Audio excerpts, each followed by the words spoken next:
What's your dream? Do you have a dream? What happens to it when you fail?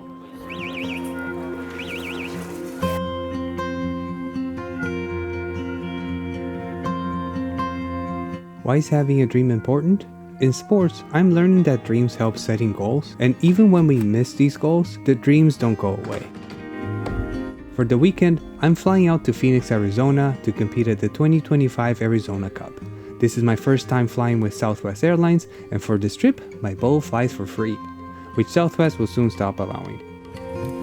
I am just on time, but the TSA checkpoint I am in stops screening general passengers. In a panic, I dash across the lobby, up some escalators to another TSA checkpoint where there are no lines. One of these is my plane, but now I am late.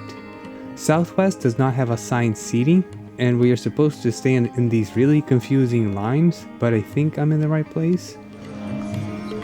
As soon as I spot an open seat, I can settle down and get ready for the trip. It is true that in precision sports, improving scores can be directly proportional to the number of hours that we spend practicing. But pure hard work cannot be the end goal. Scores aren't everything. In fact, that mindset makes me not be able to get in my shot, and it removes all the joy out of the sport. Recently, I have been trying to come up with strategies to manage and cope with my clicker panic. And while this is happening, my scores have tanked.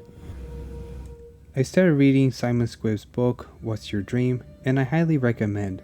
It directly can be applied to setting goals in the sports of archery.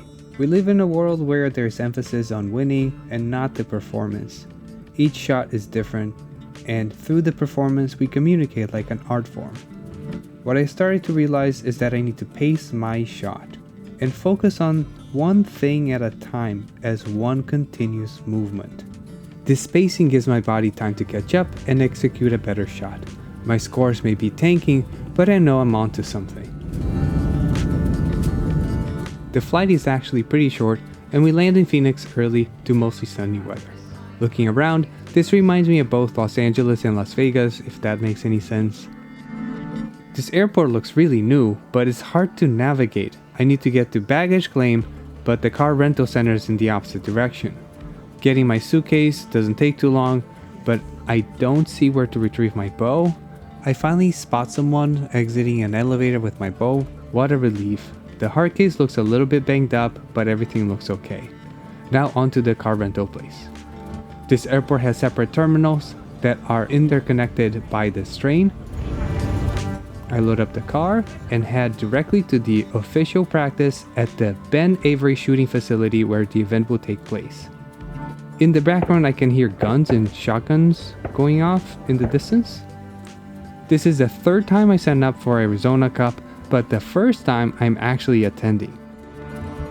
This is one of the most organized events I've been to, with eating areas, first aid, shaded areas for the archers, and at check-in we get a little welcome bag with a literal cup. The schedule is on a whiteboard and the forecast is windy. This weather is crazy. It's kind of cold now and the sun's out really hot. After the U21 division finishes, we'll start with our official practice. I set up my spotting scope, stretch, and onto equipment inspection. This is a large open field and the wind is not too bad. To the left of the field we have compound archers and para athletes shooting compound.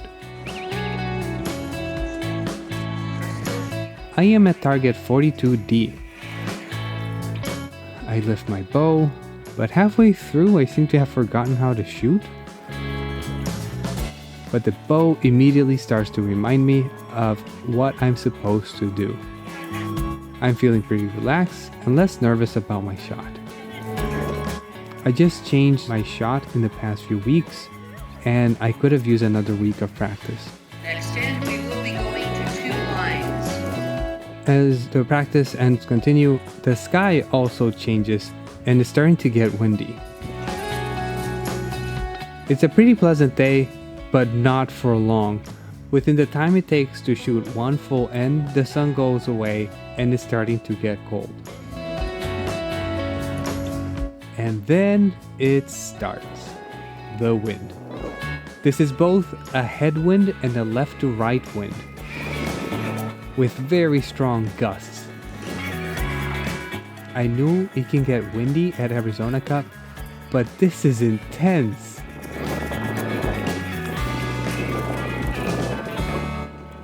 I'm having a hard time getting in my shot. I see scopes falling, hats flying off, and the shots are just not really good. As I feel a gust subside, I shoot this one shot that is picked up by a dust devil, and that throws my arrow in the red. I've never shot into a little tornado, and I'm surprised that it even hit the target. As water droplets start to fall, the wind starts getting colder. We all collectively decide to call it a day, with the exception of a few brave souls. For dinner and to warm up, I am craving some comfort food. I go to Bottega Pizzeria Ristorante and I start with the beef carpaccio salad. Growing up, next to my parents' business was an Italian trattoria. So for me, comfort food is beef carpaccio and lasagna. And to drink, water, because we're not allowed to drink during tournament days. This hits the spot and will be good fuel for me for tomorrow. Before heading back, I am preemptively getting some coffee for the morning. Qualifier day at Arizona Cup, and the weather's looking much better. Getting ready for the day, and the wind is already starting to pick up. There is a presentation of colors, which makes the event take a deeper meaning. After the national anthem,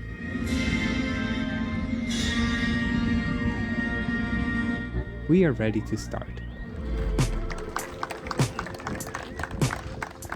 I'm starting to get more nervous, and during our practice ends, I'm getting a good taste of how the day is going to be.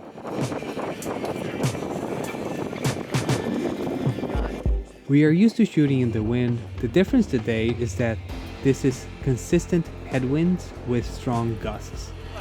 Despite the clear skies, it's actually pretty chilly. My commitment and trust in my shot are being tested. Good luck today. Keep well. The gusty winds are turning into a type of time management challenge.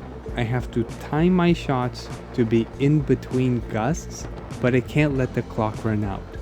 I'm being forced to change my goals for the day, and instead of getting frustrated about not getting enough golds, I just want to shoot all my arrows in a timely manner. But some shots are just too unstable. The scores are just not there right now. This is the type of day that I'm glad I wear glasses and that I shoot Easton X10 arrows. These arrows are doing amazing in the wind. The wind may be pushing me around a little bit, but the arrows are flying surprisingly well. Just not landing in the center, but they are flying well.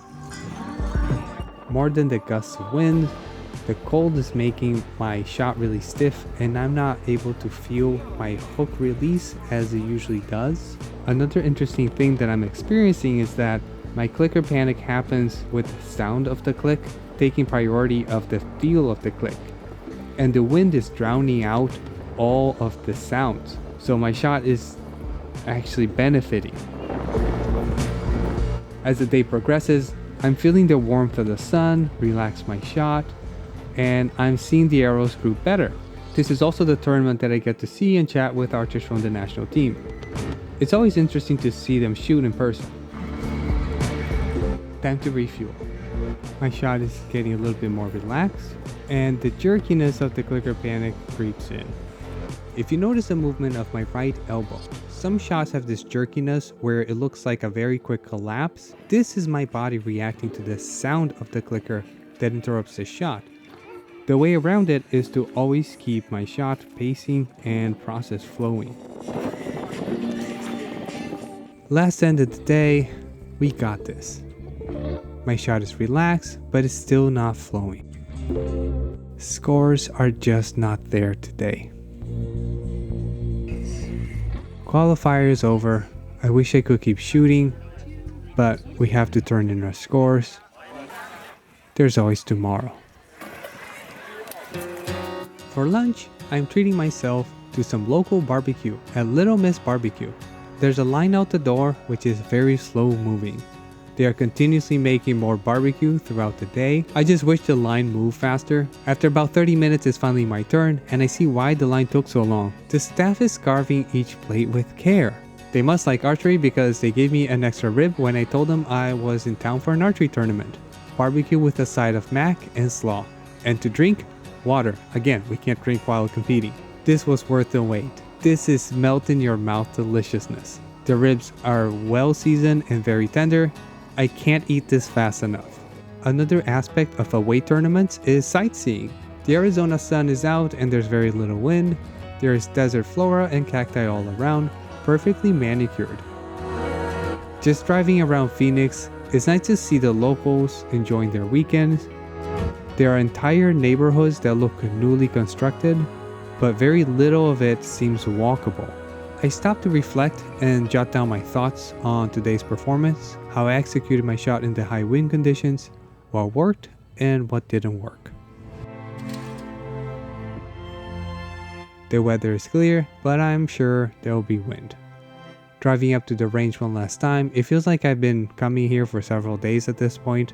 The wind is constant and less turbulent than yesterday. When I woke up, I looked at the elimination brackets to see who I was up against, and it's going to be against a friend, Ryan Litton, who I met many years ago during another tournament when he was still a teenager. Time goes by fast. I've been following Ryan's progress over the years and I know how hard he's been working. I told him that I'd gladly lose to him any day of the week. I'll have to work hard for every point. I've been reworking my shot, so I know nothing is a given. Stepping up to the line, the wind gusts feel stronger than they are. Just like yesterday, the wind did not disappoint. For the matches, each end is worth 2 set points. Whoever has the higher score gets the set points. First to 6 points wins. I start with 2 good shots and 1 unfocused shot. It's a 27 out of 30. I have the higher score, so I take the points. 0-2. Second end, the wind has subsided and my shots are really high. And by the last shot, I hesitate. I barely have enough, but I take the points. 0-4. Third end, my clicker panic is getting the best of me. I'm telling my body to move, but it keeps hesitating. Ryan has a higher score. He takes the points. 2-4. Fourth end, I'm getting stuck in my shot. Timing is off, and my shot's feeling terrible. However, I think the nerves are getting to Ryan. His last shot was far left. I take the points and win the match 2-6. But then I see who I'm up against next. The only male American archer to make it to the Paris Olympics and number 2 archer in the world, Brady Ellison. Some of my peers give some words of encouragement, so I keep a smooth shot and I'm feeling good. Shot feels relaxed and I'm getting a good group. All my arrows are in the yellow. It's a 27, but Brady scores a 30. He takes the points. It is 2-0. Second end, my shot is more tense and I see Brady seems like he has a 27, but my last shot is too far out and he takes the points. It's 4-0. This end, I almost had it, but I let the scores get to my head. Third end, the clicker panic is back. I am stuck in my shot, fighting my own body.